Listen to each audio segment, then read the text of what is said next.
Hey guys, thanks for joining me here at Talisa Aquarist. Today I'm going to be setting up this 5.5 gallon fish tank for a betta fish that I just bought. And I'll be setting up the tank similar to these two betta fish tanks.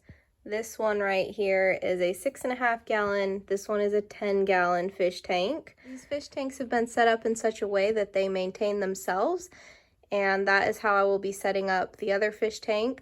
Once I'm finished setting up the 5.5 gallon tank, I will explain to you why I set my fish tanks up this way and just kind of the ideology behind it. It's not a new method by any means. It's very easy to do, so if you're a beginner, don't feel intimidated by this. I would recommend starting out like this so you can just start out on the right foot.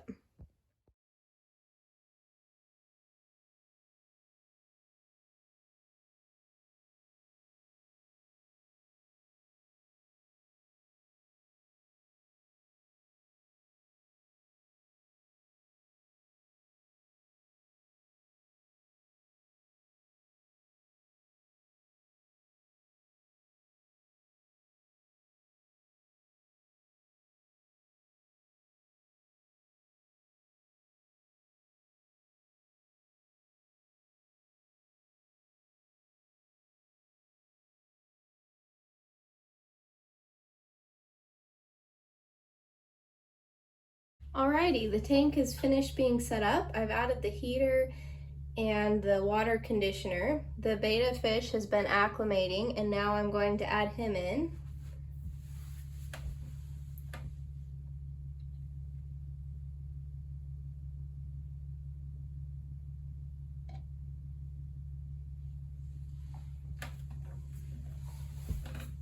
We'll see what he thinks of his new home.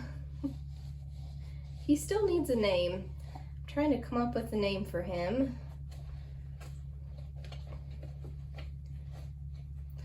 Alright, now I'm going to explain to you guys how and why I set this tank up the way I did. So down here is a thin layer of aqua soil, and then on top of that is a thick layer of sand.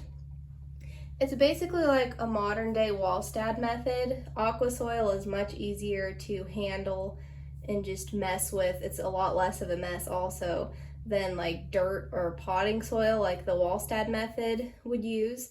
I'm also using sand instead of gravel because water can go through gravel a lot more. There's a lot more aeration down there. So gravel just doesn't work too well. I don't recommend using gravel for this method unless you put the gravel underneath the sand or on top of the sand. Either way, the sand will be capping that off. This allows the water to stay more clear and just gives a lot of fertilizer for the plants, and the plants can grow roots all down here without having water flowing through here all the time. It creates a lot of beneficial bacteria in here in this substrate. If you've watched my previous videos, you've seen that I will do a layer of gravel on top of the sand.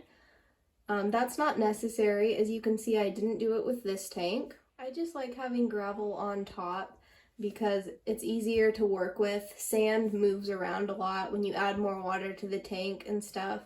But the gravel isn't necessary. I just prefer it.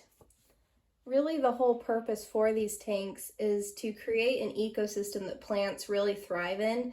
If the plants are thriving, then they will keep the levels where they need to be at in the tank so that the fish is happy and healthy. I don't have any air stones in this tank, no filter.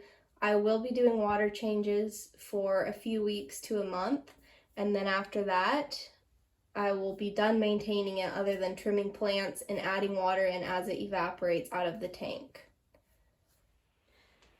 This method is very easy to use and maintain in theory. It gets more complex as you delve into the science behind it, which I'm currently doing. But the good thing is you don't need to know all the science behind it for you to set up a tank and for it to work well. If this video is helpful to you, please subscribe.